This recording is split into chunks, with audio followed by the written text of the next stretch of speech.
Night fell like velvet over the estate, torches burned along the inner walls, and the courtyard stones still held the heat of the day. A messenger ran through the archway and disappeared into the great house. In the silence that followed, 3 men stood waiting, hands folded, trying to steady their breathing. The master had called for them. He did not rush. He walked with the calm authority of one who is always obeyed. A long cloak dragged behind him like a shadow. He stopped at the center of the courtyard where moonlight struck the stones. Without looking down, he placed a heavy leather purse upon the table.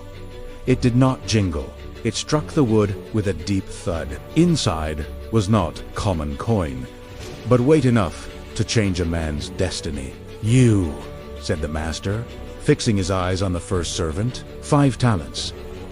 The man swallowed and stepped forward.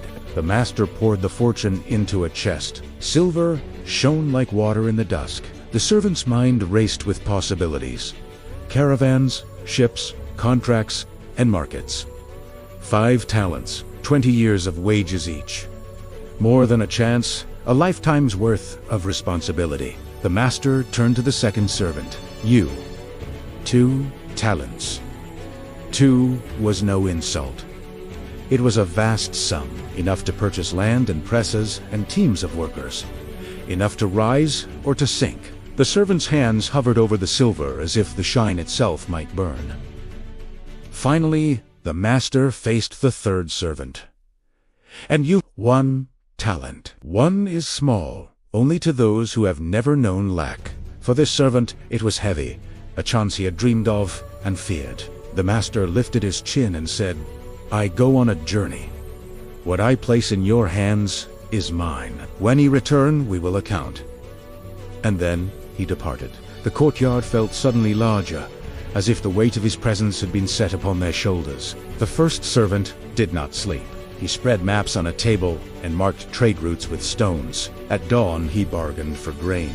By evening, he had tied silver into a caravan and secured a stake in a warehouse at the harbor. Etuk, Losses, learned from them and pressed forward. 5 became 6, then 7, then 8. Seasons passed. Ships returned fuller, then they left. By patient diligence, the 5 talents became 10. The second servant worked with fewer maps and more sweat. He knew the soil and the seasons. He bought presses when prices dipped, sold oil when ships were delayed, and trained young men to measure fairly. He worked through frost, through drought, through rain.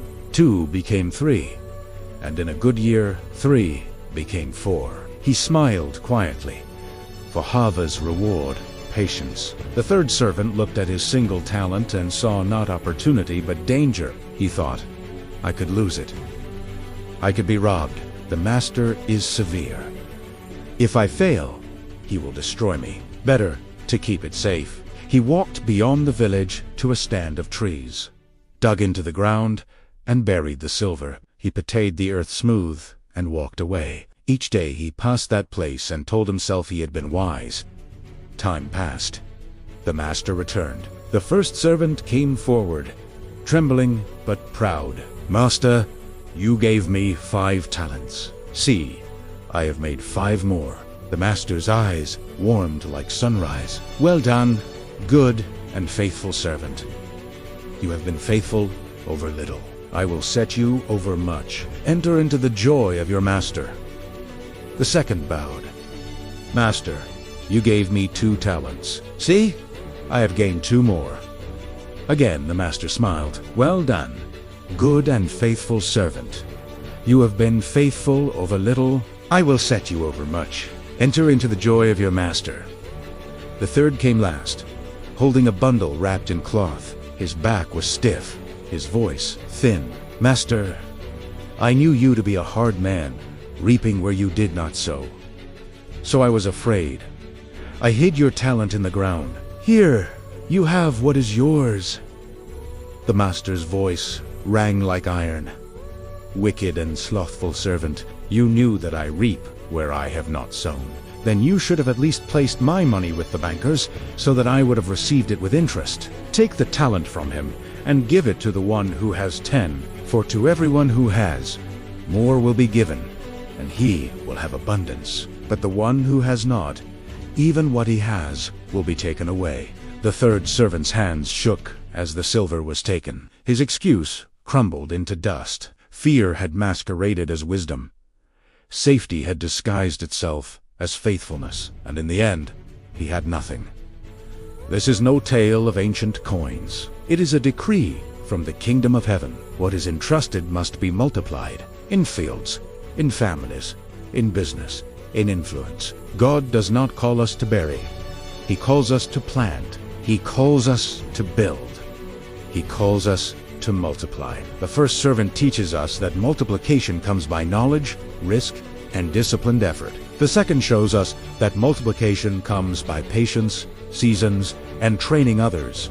The third warns us that burying what we are given is not safety. It is disobedience.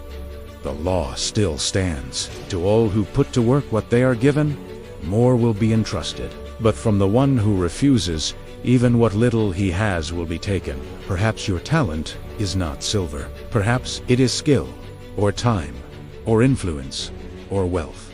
Whatever it is, the question is not whether you have something. The question is whether you will multiply it. When the master returns, the only words that matter will be these: "Well done, good and faithful servant. Enter into the joy of your master." So, take what is in your hands and set it to work.